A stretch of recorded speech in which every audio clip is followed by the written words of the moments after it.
नमस्ते बच्चों। कल हम जो अपना 10th क्लास का जो टॉपिक है वो पढ़ रहे थे कि भारतीय अर्थव्यवस्था विकासशील अर्थव्यवस्था है, इसके संबंध में अपन ने पढ़ा था। उसके बाद में अपन ने आर्थिक सुधार से संबंधित कुछ पॉइंट पढ़े थे, जिसमें व्यापार घाटा क्या होता है, भुगतान संतुलन क्या होता है। तो भुगतान संतुलन के बारे में अपन पढ़ रहे थे। तो यहाँ से अपन आगे नेक्स्ट देखते हैं कि एक देश का शेष विश्व के साथ एक वर्ष में समस्त लेन देन का संक्षिप्त विवरण क्या कहलाता है। एक देश का शेष विश्व के साथ एक वर्ष में समस्त लेन देन का संक्षिप्त विवरण भुगतान संतुलन कहलाता है। राजकोषीय संतुलन असंतुलन, अर्थव्यवस्था की दोषपूर्ण संरचना, भुगतान असंतुलन के संकट की स्थितियों को सुधारने के लिए भारत सरकार ने एक आर्थिक नीति का निर्माण किया जुलाई 1991 में। आर्थिक सुधार लागू किए। यद्यपि आर्थिक सुधारों की प्रक्रिया 1980 के दशक से ही प्रारंभ हो गई थी, यानी आर्थिक सुधार जो है इससे संबंधित नीतियों का निर्माण 1980 के दशक से ही बनना शुरू हो गई थी। लेकिन इन सब सुधारों को पूर्ण इच्छा शक्ति से लागू नहीं किया गया उस दौरान, और लागू नहीं करने के कारण आज हमें इसको दोबारा से अपनाने की आवश्यकता पड़ी। और इसी को नेक्स्ट आगे अपन कल यहाँ तक अपन ने पढ़ लिया था। नेक्स्ट अपन देखते हैं। ये संकट गंभीर होते गए और इस स्थिति में भारत ने 1991 में 2 अंतर्राष्ट्रीय संस्थाओं विश्व बैंक और अंतर्राष्ट्रीय मुद्रा कोष से वित्तीय सहायता की मांग की। यानी भारत ने 1991 में 2 अंतर्राष्ट्रीय संस्था, एक तो विश्व बैंक और एक अंतर्राष्ट्रीय मुद्रा कोष जो है, उनसे क्या वित्तीय सहायता यानी धन की मांग यानी धन लेने की आवश्यकता पड़ी यहाँ पे। इन संस्थानों ने भारत को सशर्त ऋण प्रदान किया। कुछ शर्तों के साथ भारत को इन्होंने ऋण प्रदान भी कर दिया। इन संस्थानों ने भारत को सशर्त ऋण प्रदान किया। भारत ने इनकी शर्तों की पालना करते हुए 1991 में एक नई आर्थिक नीति की घोषणा कर दी और उसके आर्थिक सुधार लागू किए गए। आर्थिक सुधारों के अंतर्गत आर्थिक स्थिरीकरण तथा संरचनात्मक सुधार हेतु उपाय लागू किए गए। और ये उपाय जो थे वो आर्थिक स्थिरीकरण के उपाय अल्पकालिक प्रकृति के, अल्पकालिक यानी कुछ समय के लिए इनको लागू किया गया।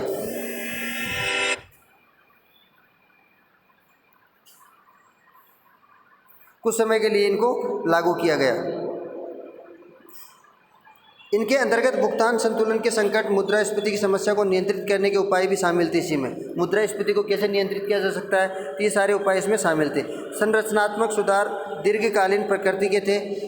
इनका उद्देश्य अर्थव्यवस्था की संरचना में सुधार तथा अर्थव्यवस्था की कुशलता में वृद्धि करना था।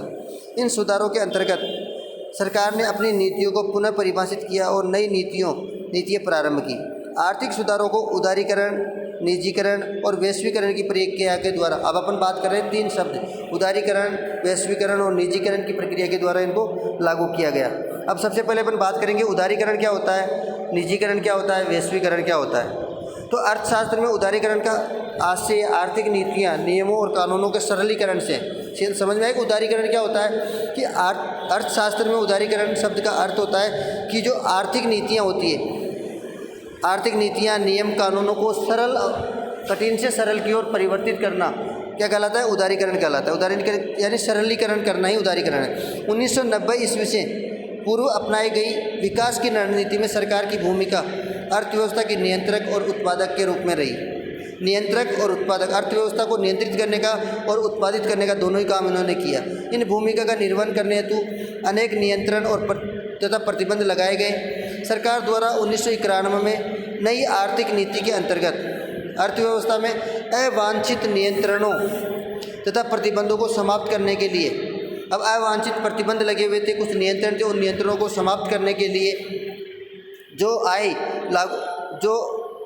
इन सभी को समाप्त करने के लिए जो उनके द्वारा नियम लागू किए गए, उन नियमों को क्या कहा गया, उदारीकरण कहा गया। यानी उनको सरल कर दिया गया, उन नियमों को हटा करके उनके स्थान पर सरल नियमों को अपनाया गया।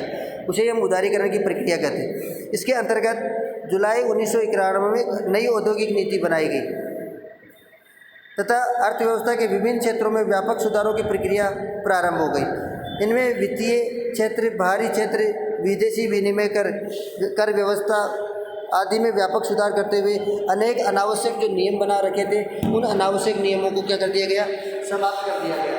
अनावश्यक नियमों को समाप्त करना यानी उनकी प्रक्रिया को सरल बनाना, ये उदारीकरण कहलाता है। उदारीकरण की प्रक्रिया के फलस्वरूप भारतीय अर्थव्यवस्था समाजवादी और मिश्रित अर्थव्यवस्था, अब इसमें हमारे यहाँ पर कई प्रकार की अर्थव्यवस्था है, जिसमें समाजवादी अर्थव्यवस्था, मिश्रित अर्थव्यवस्था से पूंजीवादी मिश्रित अर्थव्यवस्था भी परिवर्तित हो गई। समाजवादी अर्थव्यवस्था से पूंजीवादी मिश्रित अर्थव्यवस्था में हमारी अर्थव्यवस्था परिवर्तित होगी। पूंजीवादी इसलिए कहा गया कि पूंजीपतियों का अधिकार यहाँ पर ज़्यादा होगा। इससे सरकारी हस्तक्षेप में कमी आई। पहले सरकारी हस्तक्षेप ज़्यादा था, इसमें जब पूंजीपतियों के हाथों में ये अर्थव्यवस्था पहुँचने लगी तो सरकारी हस्तक्षेप धीरे धीरे क्या हो गया, कम हो गया और भारतीय अर्थव्यवस्था मुक्त बाजार या पूंजीवादी अर्थव्यवस्था के रूप में उभर कर सामने आई। उदारीकरण से अर्थव्यवस्था की संरचनात्मक दृढ़ता क्या हो गई, समाप्त हो गई और अतः कहा जा सकता है कि आर्थिक क्षेत्रों और नीतियों में सरकारी बाधाओं को समाप्त करके अर्थव्यवस्था में उत्पादन और व्यापार की क्रियाओं को सरल बनाने की प्रक्रिया को ही क्या कहा गया, उदारीकरण। तो अपने सिंपल शब्दों में कह सकते हैं कि अर्थव्यवस्था पर जो अवांछित नियंत्रण थे उन नियंत्रणों को समाप्त करके अर्थव्यवस्था के नियमों का सरलीकरण करना ही क्या कहलाता है, उदारीकरण कहलाता है। जिसे भारत में उदारीकरण कहा गया। वस्तुतः वह अर्थव्यवस्था में पश्चिमी अनुप्रयोगों को बिना सोचे समझे लागू करना भारत मिश्रित अर्थव्यवस्था में पूंजीवादी झुकाव रखने के कारण एक ऐसे दोराहे पर आकर खड़ा हो गया जहां से स्वदेशी की मौलिक अर्थ संस्कृति की ओर लौटना असंभव था। इस स्थिति का फायदा पूंजीवादी देशों ने उठाया और भारत विश्व मंच पर आर्थिक उदारवाद के नाम पर एक नई प्रयोगशाला के रूप में उभर कर सामने आया और हमारी विशाल जनसंख्या और उसमें भी सक्षम मध्यम वर्ग पूंजीवादी देशों के निशाने पर आ गया। जिस सरकार ने वैश्वीकरण के नाम पर देश को बाजार का रूप दिया था, उसके पीछे आने वाली सरकारों के लिए नए रास्ते पर चलना असंभव बन गया। अब अपन बात करिए तो था उदारीकरण। उदारीकरण में सीधी सी बात है कि सरकारों द्वारा नीति नियमों को सरल बनाना, वह क्या कहलाता है, सरकारों द्वारा नीति नियमों को सरल बनाने की जो प्रक्रिया होती है उसको उदारीकरण कहा गया। निजीकरण, अर्थव्यवस्था में निजी क्षेत्र की भूमिका में की वृद्धि करना। अर्थव्यवस्था में निजी क्षेत्र को बढ़ावा देना, निजी क्षेत्र की भूमिका को वृद्धि करना, ये क्या कहलाता है, निजीकरण कहलाता है। जैसे इसके एग्जाम्पल के तौर पर आपको समझाएंगे, कोई सरकारी उद्योग संचालित है और सरकारी उद्योग में सरकार क्या करती है, उसको संचालित नहीं कर पा रही है, तो किसी भी निजी व्यक्ति को उसकी हिस्सेदार बना लेती है कि 50% इसमें जो प्रॉफिट होगा उसका 50% आपको, 50% गवर्नमेंट को जाएगा, लेकिन उसके लिए आपको इतना इन्वेस्ट, इसके अंदर आपको इतना पैसा इसमें लगाना पड़ेगा। तो उसमें क्या होता है, निजी हिस्सेदारी, सरकार के बराबर हिस्सेदारी किसकी हो गई, निजी क्षेत्र की, जिसको निजीकरण कहा गया। इसके अंतर्गत अर्थव्यवस्था में निजी क्षेत्रों में अधिक अवसर प्रदान किए जाते थे तथा सार्वजनिक क्षेत्र की भूमिका धीरे धीरे घटने लगी। सार्वजनिक और सरकारी क्षेत्र की भूमिका धीरे धीरे घटने लगी। निजीकरण की प्रक्रिया में उन सभी आर्थिक क्रियाओं को शामिल किया जाता है जो निजी क्षेत्र के विस्तार को बढ़ावा देती है।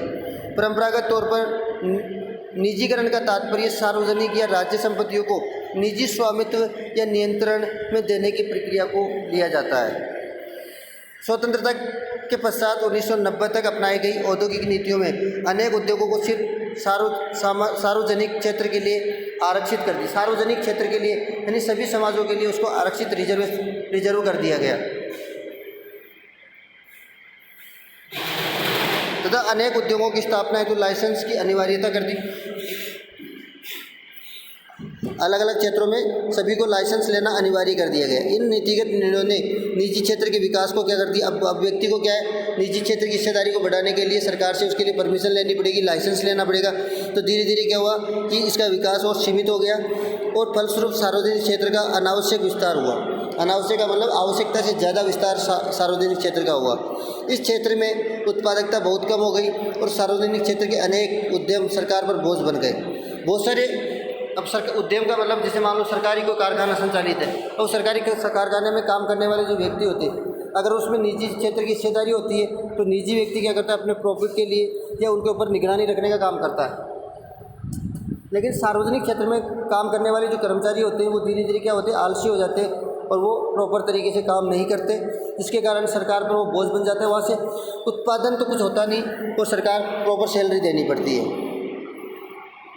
1991 की औद्योगिक नीति में औद्योगिक लाइसेंसिंग की लगभग समाप्ति तथा सार्वजनिक क्षेत्र के आरक्षण प्राप्त उद्योगों की संख्या में भारी कमी ने निजी क्षेत्र के विकास के लिए नई द्वार खोल दी। फिर से वापस उसी निजी क्षेत्र को अपनाना पड़ा और निजी क्षेत्र से ही चीज़ें संभव हुई। तो निजीकरण के द्वारा 1991 में अर्थव्यवस्था के उन क्षेत्रों को भी खोल दिया गया जो अब तक निजी क्षेत्र के लिए वर्जित थे, उन क्षेत्रों को भी निजी क्षेत्रों के लिए लागू कर दिया गया।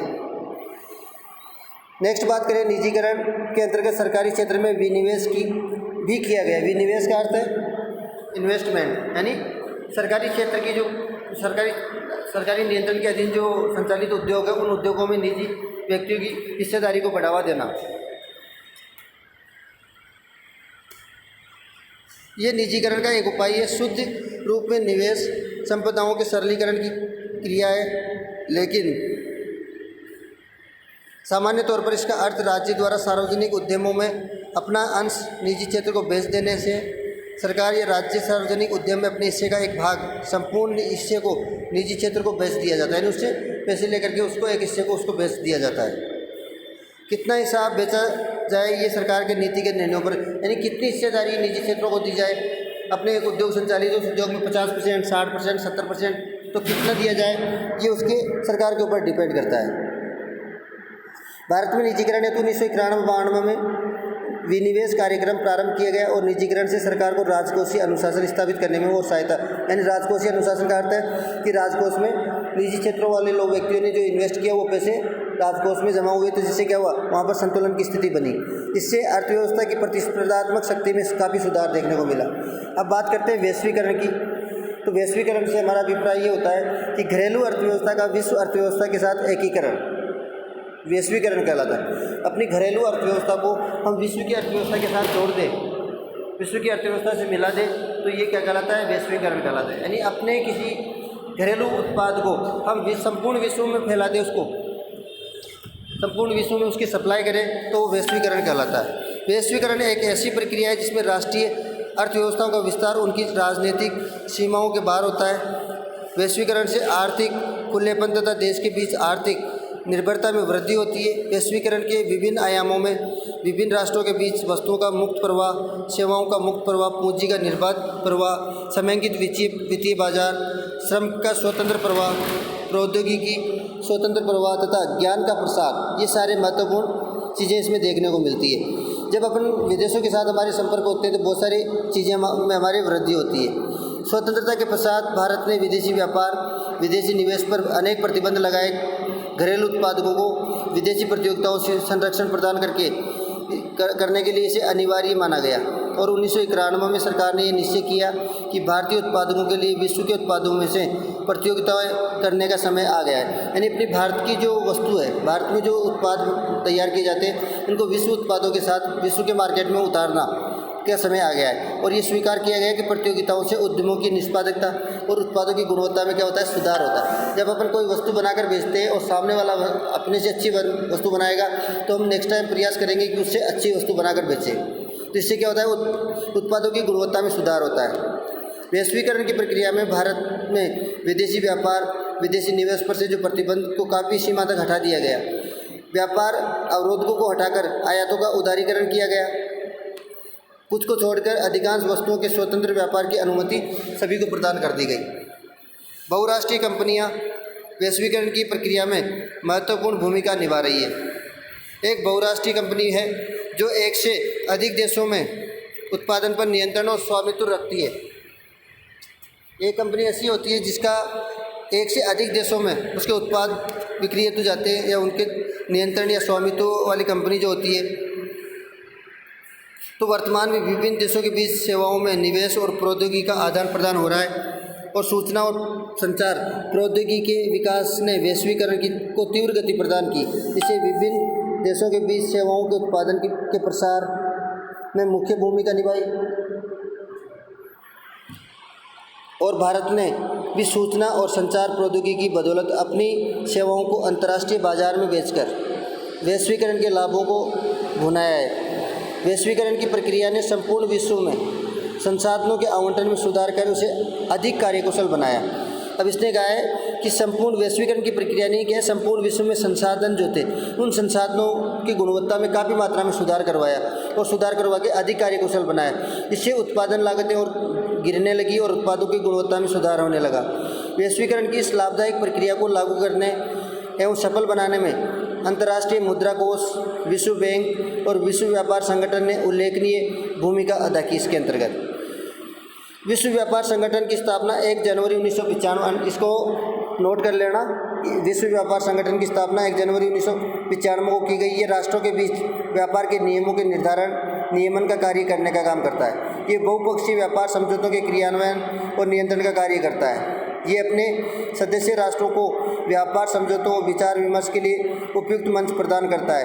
ये विभिन्न राष्ट्रों के बीच व्यापार संबंधी विवादों के निपटारे का कार्य भी करता है। स्वदेशी की अवधारणा, ये स्वदेशी की अवधारणा आज अपने को देखने को भी मिल रही है। आज हम चीनी उत्पादों का बहिष्कार कर रहे हैं, तो यही तो स्वदेशी है, यानी विदेशियों के माल को कम से कम प्रयोग करके और अपने स्वयं में देश में बने हुए माल को ज़्यादा से ज़्यादा प्रयोग किया जाए। इसको आप ध्यान से पढ़ना स्वदेशी की अवधारणा को, और नेक्स्ट वीडियो में उसके बारे में दोबारा समझेंगे। नमस्कार।